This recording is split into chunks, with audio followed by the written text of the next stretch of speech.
O desejado de todas as nações. Capítulo 50. Por entre laços.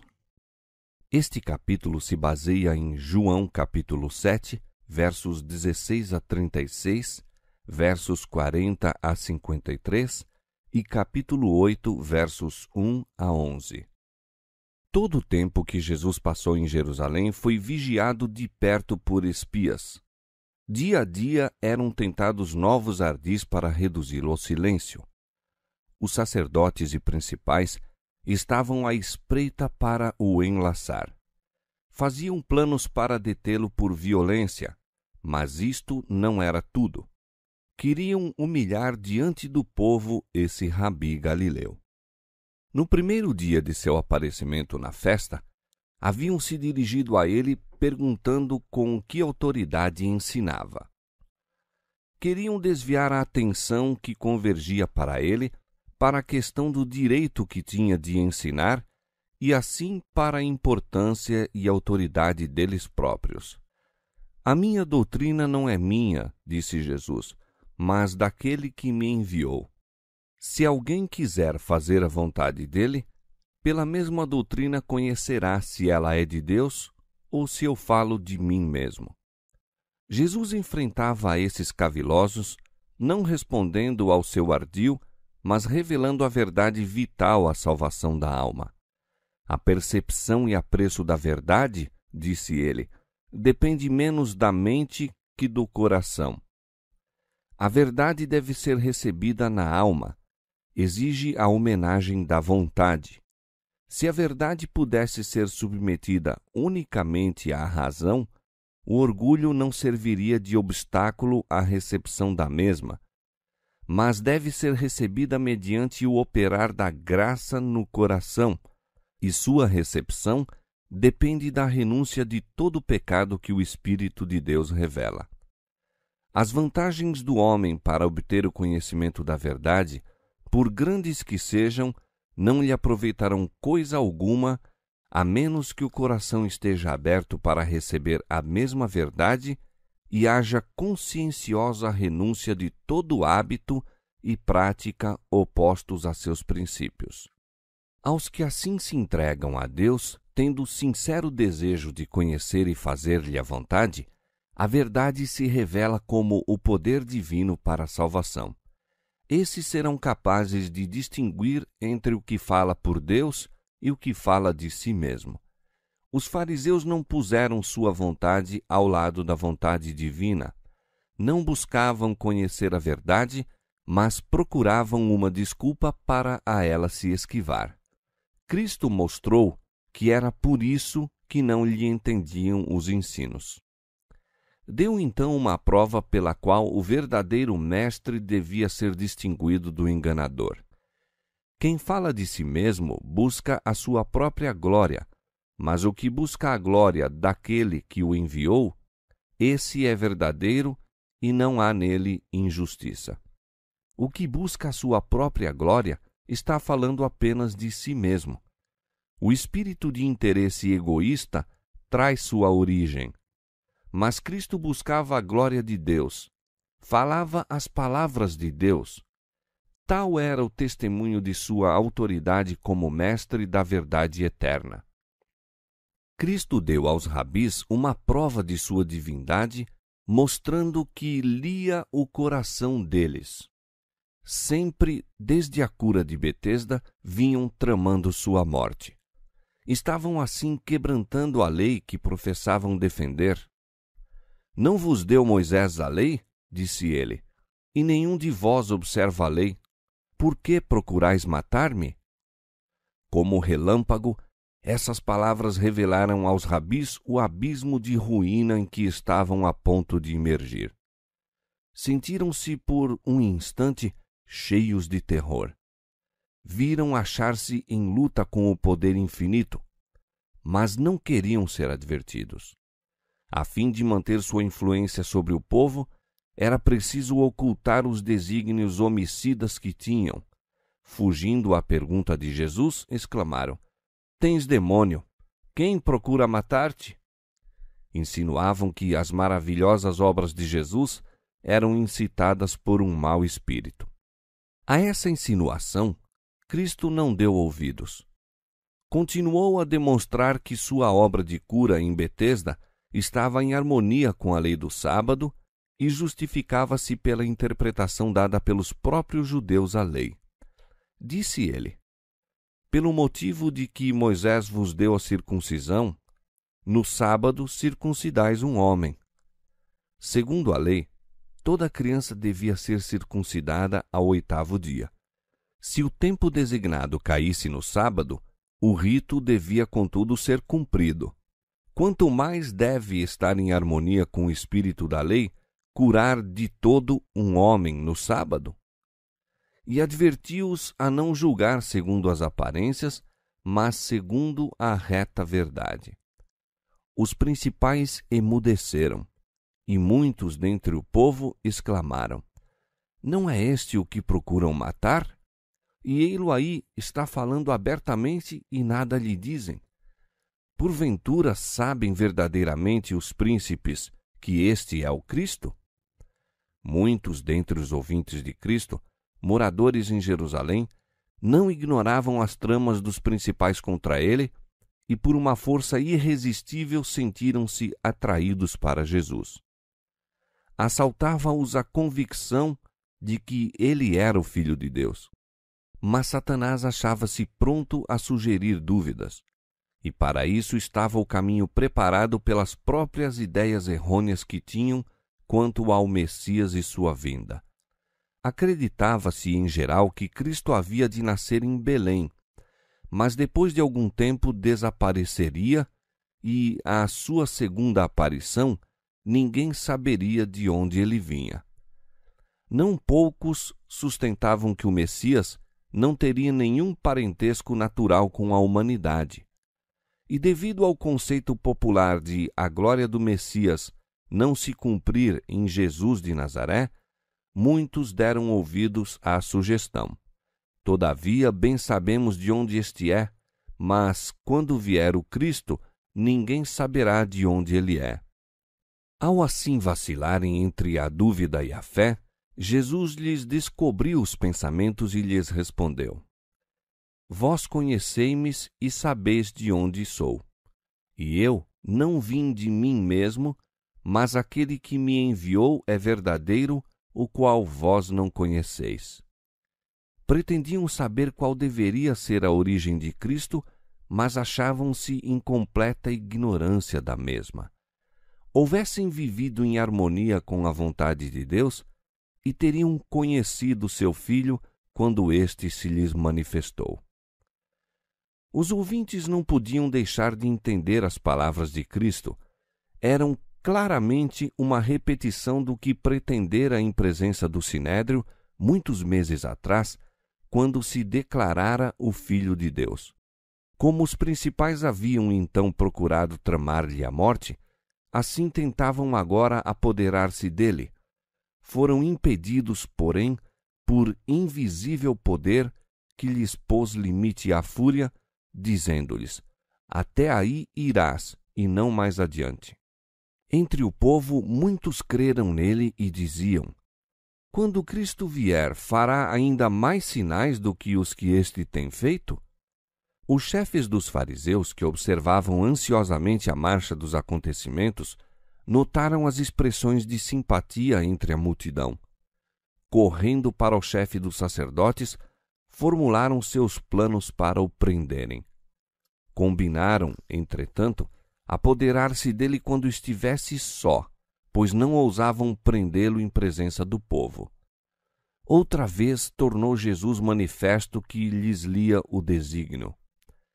Ainda um pouco de tempo estou convosco, disse Jesus, e depois vou para aquele que me enviou. Vós me buscareis e não me achareis, e onde eu estou, vós não podeis vir. Em breve encontrariam refrigério para além do escárnio e do ódio deles.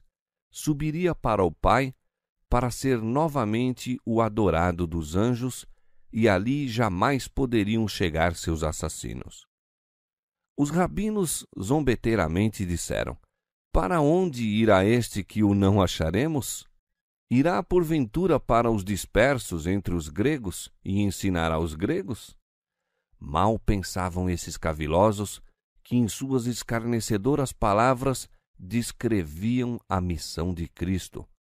Todo dia estenderá ele as mãos a um povo rebelde e contradizente. No entanto, seria achado pelos que o não buscavam, a um povo que não perguntava por ele seria manifestado. Romanos capítulo 10, versos 20 e 21. Muitos que estavam convencidos de que Jesus era o Filho de Deus foram transviados pelo falso raciocínio dos sacerdotes e rabis. Estes mestres haviam repetido com grande efeito as profecias referentes ao Messias, de que ele há de reinar no monte de Sião e em Jerusalém, e então perante os seus anciãos haverá glória, que há de dominar de mar a mar e desde o rio até as extremidades da terra. Isaías capítulo 24, verso 23 e Salmo 72, verso 8.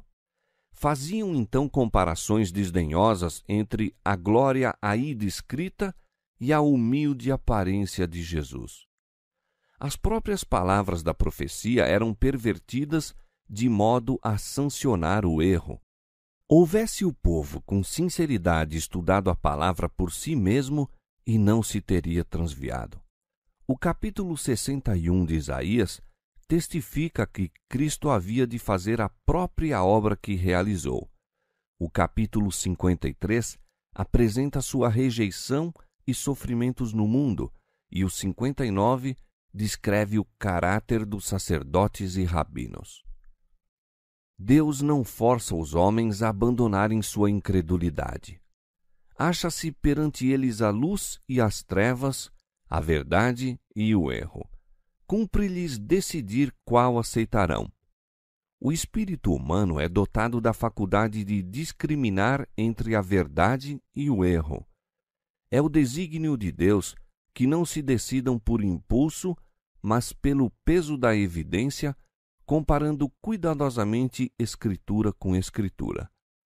Houvessem os judeus posto à margem seus preconceitos e comparado as profecias escritas com os fatos que caracterizavam a vida de Jesus, e teriam percebido uma bela harmonia entre as profecias e seu cumprimento na vida e ministério do humilde Galileu. Muitos, hoje em dia, se acham enganados da mesma forma que os estavam os judeus. Os mestres religiosos leem as Escrituras à luz de seu próprio entendimento e das tradições, e o povo não examina a Bíblia por si mesmo, nem julga por si o que é a verdade, mas renuncia a seu próprio juízo e confia a alma aos guias. A pregação e ensino de sua palavra é um dos meios ordenados por Deus para a difusão da luz, mas devemos submeter o ensino de todo homem à prova da Escritura. Quem quer que estude a Bíblia com oração, desejando conhecer a verdade a fim de obedecer-lhe, receberá divina iluminação. Esse compreenderá as Escrituras. Se alguém quiser fazer a vontade dele, pela mesma doutrina conhecerá.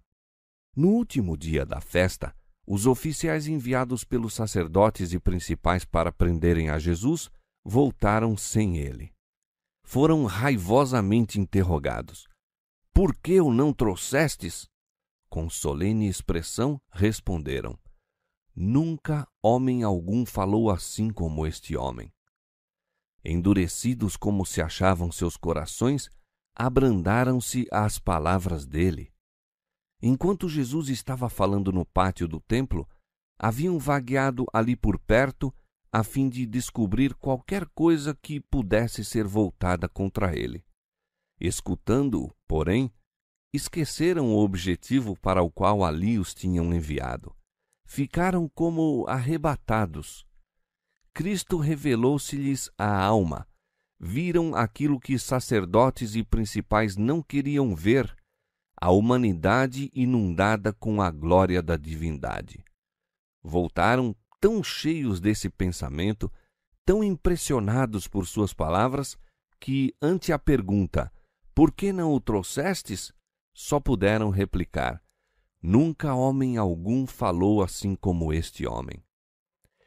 Os sacerdotes e principais, ao acharem-se a princípio na presença de Cristo, experimentaram a mesma convicção. Comovera-se-lhes profundamente o coração, possuindo-os o pensamento: Nunca homem algum falou assim como este homem. Mas sufocaram a convicção do Espírito Santo. Agora, enfurecidos por serem os próprios instrumentos da lei influenciados pelo odiado Galileu, exclamaram: Também vós fostes enganados? Creu nele, porventura, algum dos principais ou dos fariseus? Mas esta multidão, que não sabe a lei, é maldita. Aqueles aos quais é pregada a mensagem da verdade, raras vezes perguntam se ela é verdadeira, mas sim por quem ela é defendida. Multidões a avaliam pelo número dos que a aceitam, e faz-se ainda a pergunta: creu qualquer dos homens eruditos ou dos guias religiosos? Os homens não são, hoje em dia, mais favoráveis à verdadeira piedade do que nos dias de Cristo. Acham-se com o mesmo intento em busca dos bens terrestres, com negligência das eternas riquezas. E não é um argumento contra a verdade que grande número de pessoas não estejam dispostas a aceitá-la ou que ela não seja recebida pelos grandes do mundo ou mesmo pelos guias religiosos. Novamente, os sacerdotes e principais procuraram combinar planos para o aprisionamento de Jesus. Insistiram em que, fosse ele por mais tempo deixado em liberdade, desviaria o povo dos chefes estabelecidos e o único meio seguro era fazê-lo emudecer quanto antes. No maior calor de sua discussão, foram repentinamente detidos. Nicodemos perguntou: Porventura condena a nossa lei um homem sem primeiro o ouvir e ter conhecimento do que faz? Fez-se silêncio na assembleia. As palavras de Nicodemos penetraram-lhes na consciência. Não podiam condenar um homem que não fora ouvido. Não foi, entanto, só por esse motivo que os altivos príncipes permaneceram em silêncio, fixando aquele que ousara falar em favor da justiça. Ficaram surpreendidos e enfadados de que um dentre eles houvesse sido tão impressionado pelo caráter de Jesus que emitisse uma palavra em sua defesa. Recobrando-se de seu espanto, dirigiram-se a Nicodemos com picante sarcasmo: És tu também da Galiléia? Examina e verás que da Galiléia nenhum profeta surgiu. Todavia, o protesto deu um resultado à cessação dos movimentos do conselho. Os principais não podiam executar seu desígnio e condenar a Jesus sem um exame. Momentaneamente derrotados, cada um foi para sua casa. Porém, Jesus foi para o Monte das Oliveiras. Da excitação e burburinho da cidade, das turbas ansiosas e dos rabinos traidores, desviou-se Jesus para a quietação do olival, onde podia encontrar-se a sós com Deus. De manhã cedo, porém, regressou ao templo e, reunindo-se-lhe o povo em volta, sentou-se e pôs-se a ensiná-los. Foi em breve interrompido. Aproximou-se dele um grupo de fariseus e escribas, arrastando consigo uma aterrorizada mulher, a qual, com duras e veementes vozes, acusavam de ter violado o 7º mandamento.